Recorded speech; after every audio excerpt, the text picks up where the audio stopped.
Good evening, Keluarga Malaysia. You're watching News at 10. I'm Muhammad Amin Carlos, making the headlines tonight.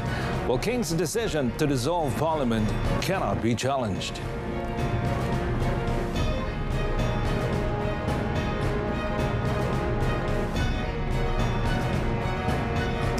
Well, develop creative culture through Keluarga Malaysia STIE space.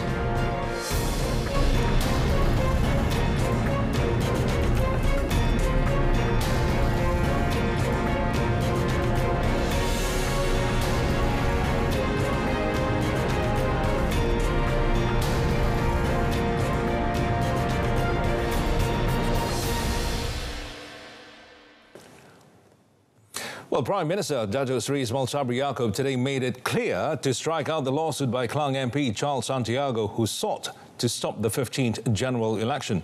Well, the notice of application for striking out was filed via Messrs. Hafariz Amwan and Aisha Mubarak at the High Court Registry yesterday.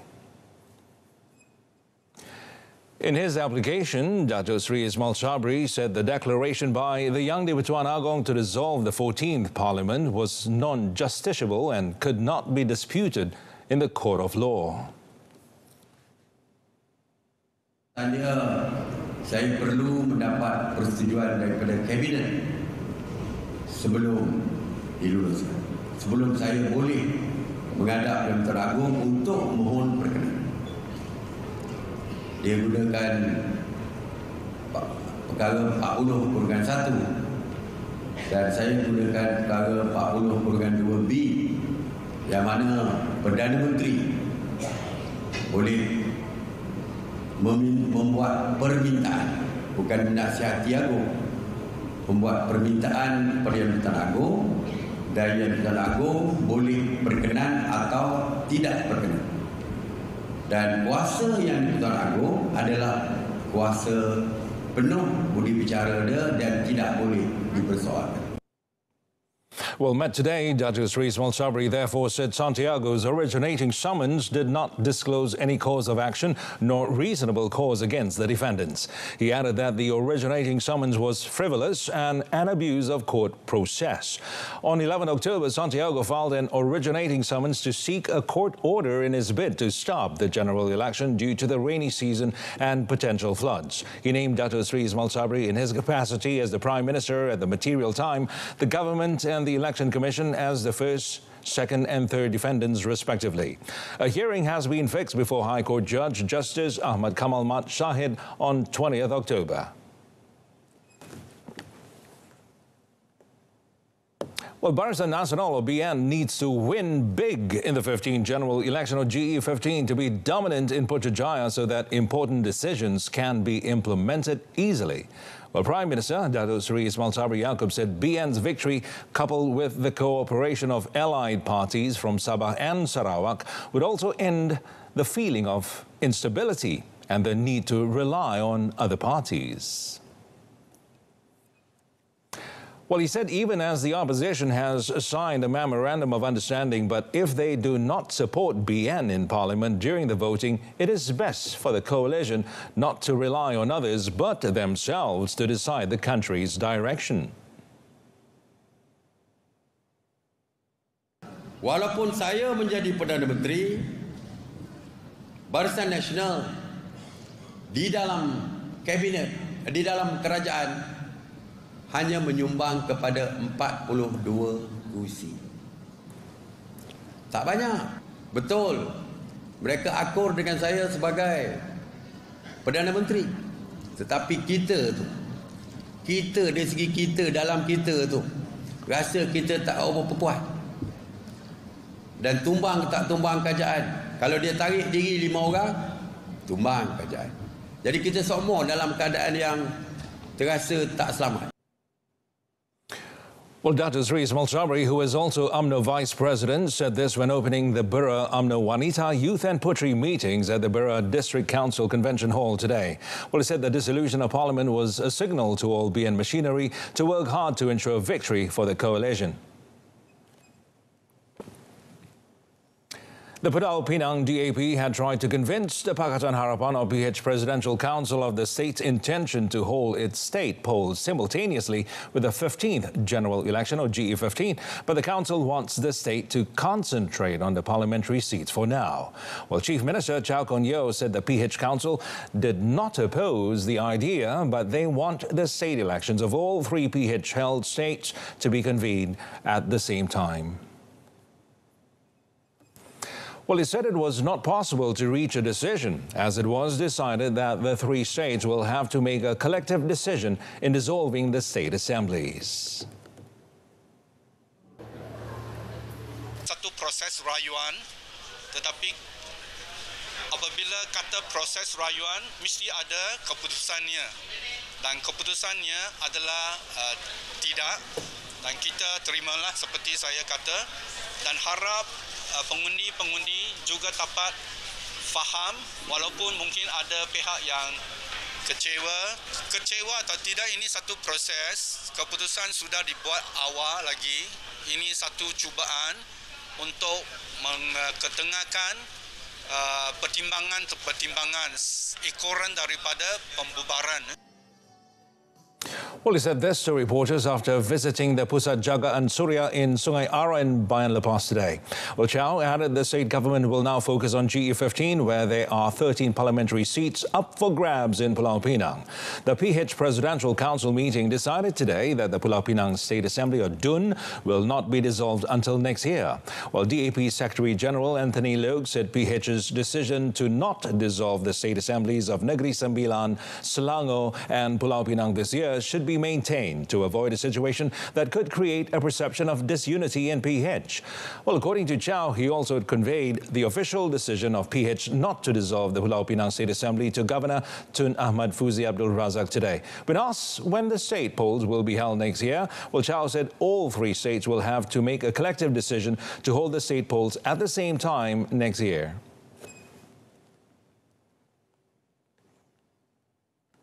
The activities of a syndicate that distributes and processes drugs in the form of vape liquid were uncovered following the arrest of 7 individuals, including a foreign woman, in several raids carried out around the Klang Valley on Thursday.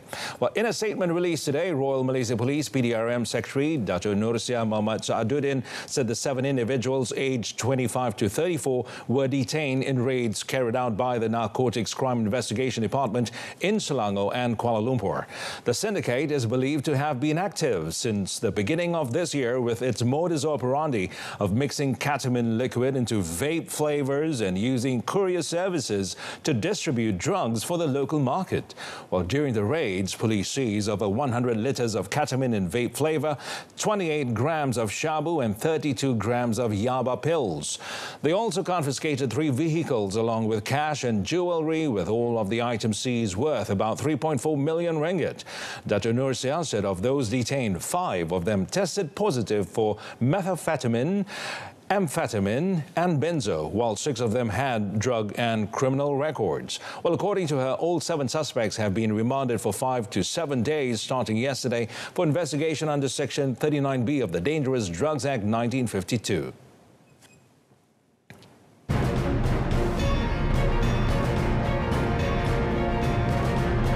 Still ahead, special fund allocated for Ex-Police Association of Malaysia.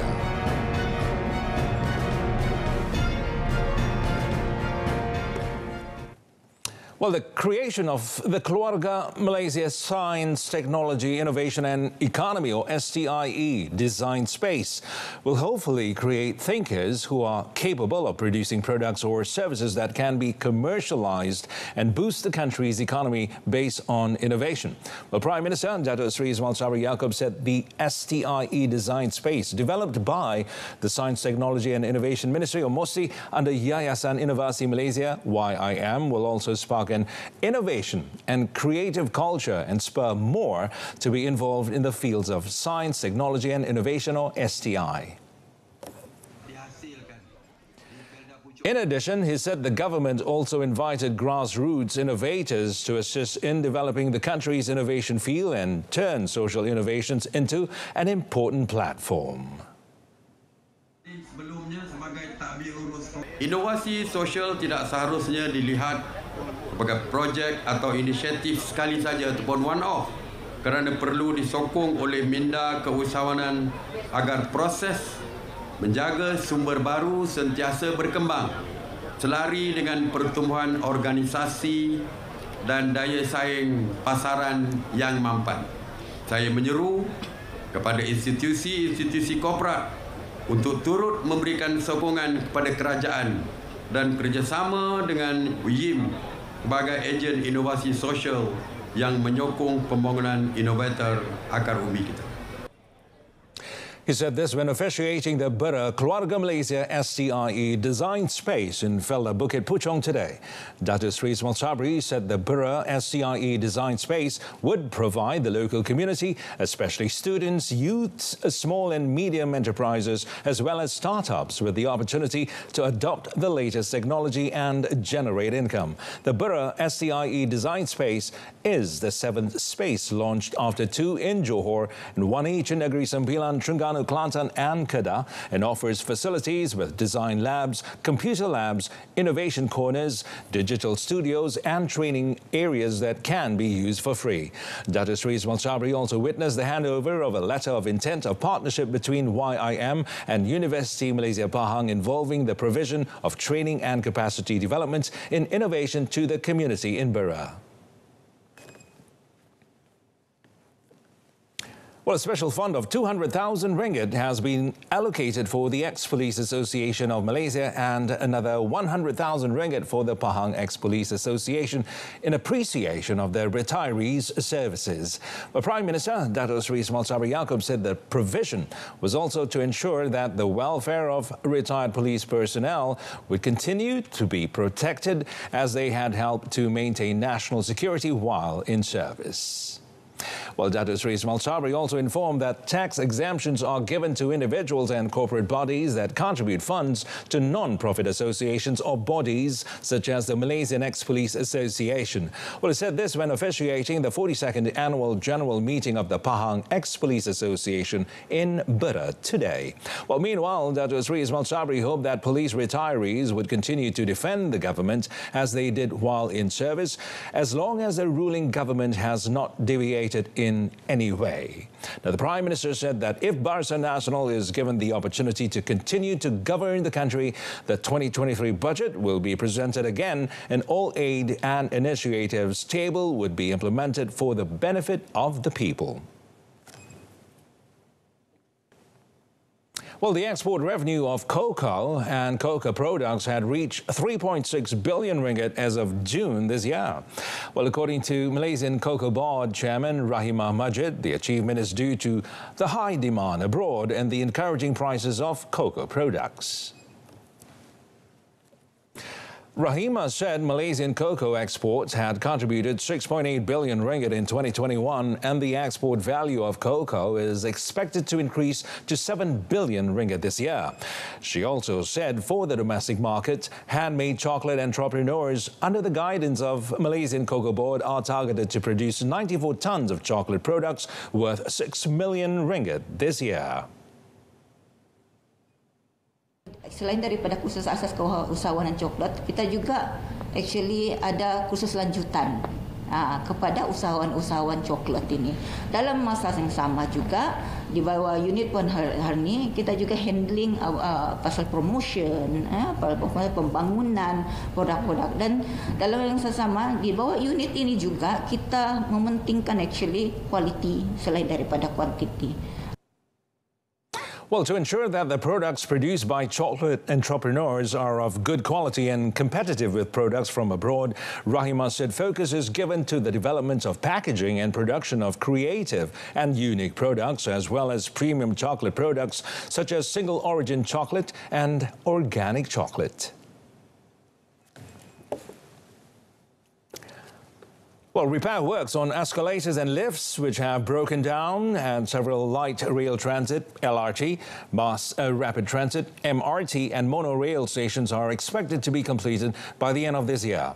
Well, Rapid Rail Sendirian Berhad informed that the elevator and escalator repairs are subject to the receipt and delivery of spare parts from the original manufacturer in Shanghai, China, and would be carried out in stages.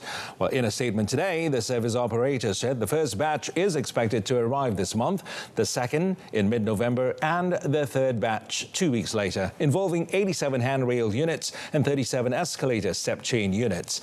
Well, as of yesterday, 22 of the 362 elevator units are not functioning, while 49 out of 707 escalators are out of order. Now, the company explained that as a long-term measure, it has implemented a condition-based maintenance program in which regular maintenance is performed when certain indicators show signs of decreasing performance or upcoming failure. Well, based on the program, Rapid Rail has also ordered 192 handrail units and 22 step chain units that would be required at all routes. It also said it will inform of the status update of the repair and installation works via the mass media and its social media channels.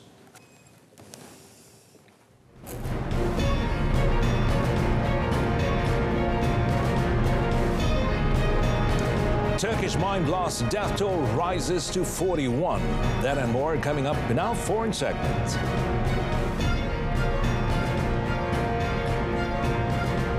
With the MERS 999 application system, getting emergency assistance is now easier. Save Me 999 Police connects the Malaysian public to the police. Save Me 999 Deaf for those with hearing or speech impairments. And Save Me 999 Blind for those with visual impairments. Download now for free on your smartphones. MERS 999 and applications make emergency calls easier. The foreign news. Well, continuous rain that lasted for 12 hours in Da Nang, Vietnam yesterday evening has caused rapid flooding in the tourist city. Well, footage on state media VTV showed strong current flowing through roads and houses, leaving people stranded out on the flooded roads as well as in their homes. Well, many people were seen helping others that almost got washed away in the strong flowing current. Well, residents said that this was the worst flooding that Da Nang has seen in 30 years. Now, floodwater rapidly raised to as high as 1.5 meters in the city central within 5 to 10 minutes, leaving them with almost no time to evacuate. Well, hundreds of cars are reported to be damaged in the flood, while authorities were racing to evacuate children and elderly people to safety. Today, Da Nang authorities have started cleaning up and assessing damages as the rain has stopped and floodwater slowly receded. In Khoi, some 100 kilometers north of Da Nang, heavy rain also caused flooding in the city, while people were seen traveling by small rowing boats or wading over knee-deep water. Both Da Nang and Khoi often battered by tropical storms and typhoons, as well as flooding, since the cities are situated in the middle of Vietnam's long coastline that is prone to natural disasters. Australia reported the first fatality from days of widespread flash flooding today, despite heavy rains easing and flood levels topping out across much of the southeast. Now, the apparent flooding victim was a 71-year-old man who was found deceased in floodwaters in the backyard of his property in the town of Rochester, a small town north of Melbourne. Now, hundreds of homeowners began a long cleanup after storm waters engulfed streets, houses and cars across 3 states, with Melbourne suburbs among the worst hit. Now, 2 very wet years have left much of eastern Australia sodden, and floods now frequently follow even moderate downpours. Now, as the waters ebbed, residents were left wading through mud-caked streets, passing collapsed fences, abandoned cars, and tree branches festooned with debris. For some, the risk is not yet over, with water still funneling into already swollen catchments. Evacuation orders remain in place for dozens of communities. Australia's east coast has been repeatedly lashed by heavy rainfall in the past 2 years, driven by back-to-back La Nina cycles. The East Coast flooding disaster in March, caused by heavy storms in Queensland and New South Wales, claimed more than 20 lives. Rescuers today found the body of the last missing miner at a coal mine in northern Turkey, bringing the death toll to 41 from a methane blast the previous day in one of the country's worst industrial accidents in years. The blast ripped through the mine near the small coal mining town of Amasra on Turkey's Black Sea coast shortly before sunset yesterday. Energy Minister Fatih Dönmez said the fire that had broken out in the funnels following the blast is now mostly under control. But shortly after his arrival at the site today, President Recep Tayyip Erdogan announced that the last missing person had been found dead. Interior Minister Süleyman Soylu earlier said 58 miners were able to be rescued while 28 people had been injured as a result of the blast. While previously Soylu had said some 110 people had been underground at the time of the explosion. Most initial information about those trapped inside was coming from workers who had managed to climb out relatively unharmed. Turkey's largest mining union, Madeniz, attributed the blast to a buildup of methane gas. But other officials said it was premature to draw definitive conclusions over the cause of the accident. Well, Britain's new Finance Minister, Jeremy Hunt, said some taxes would go up and tough spending decisions were needed, signalling further reversals from Prime Minister Liz Truss as she battles to keep her job just over a month into a term.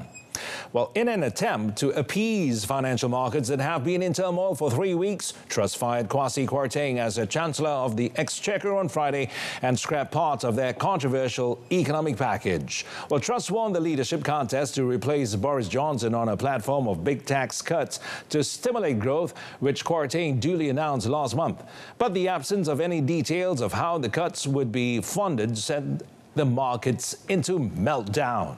Now, Hunt said Kwarteng and Truss had erred in trying to cut taxes for the highest earners and in presenting their budget without independent forecasts from the Office for Budget Responsibility. Well, Hunt is due to announce the government's medium-term budget plans on 31st October in what would be a key test of its ability to show it can restore its economic policy credibility. Well, he said further changes to Truss's plans were possible. He said some very difficult decisions will be made, warning that all government departments face spending restraint. He added some taxes will not be cut as quickly as people want, while some taxes will go up.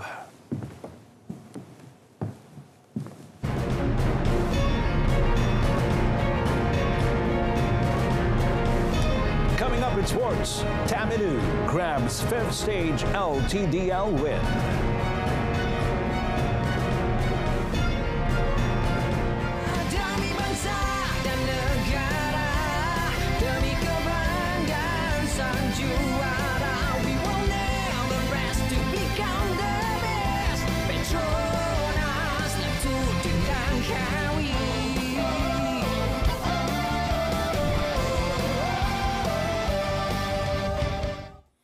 Well, Yang di-Pertuan Agong Al-Sultan Abdullah Ri'aituddin Al-Mustafa Billah Shah and Raja Permaisuri Agong Tunku Haja Aziza Aminah Maimuna Skandaria expressed their condolences to the family of former sports writer and administrator Satwan Singh Dhaliwal, who died yesterday.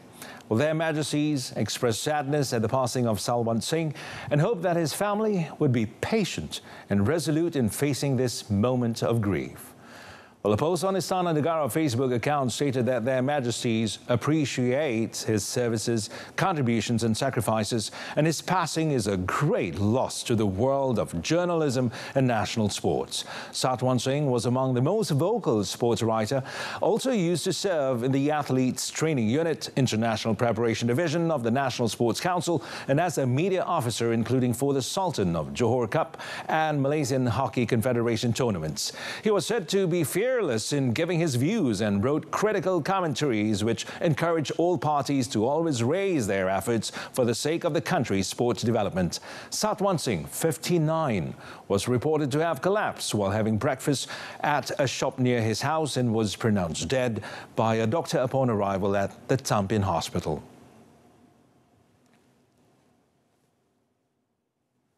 Well, Albertine Dusenik rider Lionel Taminox won the fifth stage of the Le Tour de Langkawi LTDL 2022 from Kuala Kangsar to Kulim today.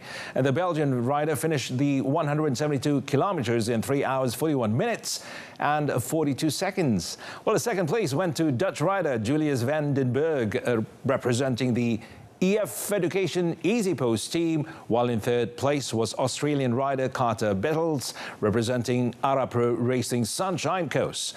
Terengganu Polygon Cycling Team, or TSG rider Muhammad Nur Aiman Muhammad Zarif kept the red jersey as the king of mountains, despite sharing 29 points with his teammate Jambaljant Saint Bayar, who captured the climbing zone at Bukit Sumpitan. However, the white jersey for the best Asian rider changed ownership to Saint Bayar.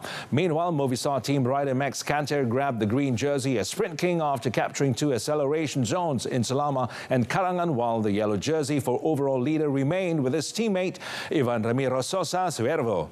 Tomorrow's six-stage race involves a distance of 120.4 kilometers from Georgetown to Alastar, which provides 3 acceleration zones at Pulau Pinang Bridge, Bagan and Sungai Petani.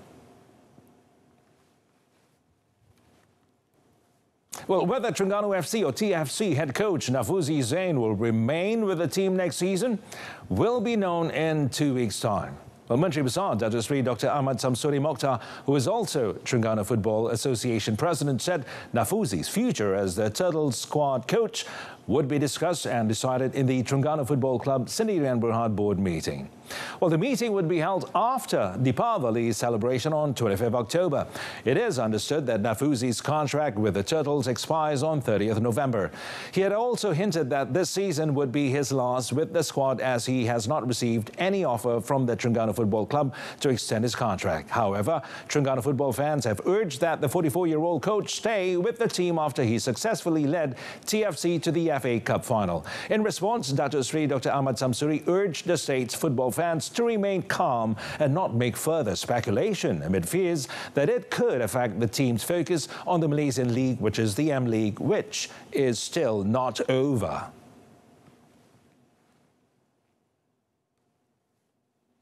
In tennis, Felix Auger-Aliassime boosted his Nitto ATP Finals qualification chances in Florence, where he moved past American Brendan Nakashima 6-3, 6-4. Well, in a dominant display, the Canadian fired 23 winners and won 90% of his first serve points to set up a semi-final meeting with Italian Lorenzo Musetti at the Unicredit Firenze Open. And with his 89-minute victory, which was also his 42nd tour-level win of the year, the top seed has now advanced to 5 tour-level semi-finals this season. Auger-Aliassime, who defeated Oscar Otte in his opening match at the ATP 250 event in Italy, lifted his maiden tour-level trophy on hard court in Rotterdam in February.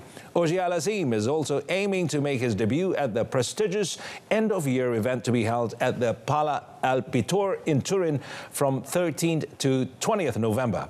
Rafael Nadal, Carlos Alcaraz, Casper Ruud, Stefanos Tsitsipas and Novak Djokovic have all already qualified.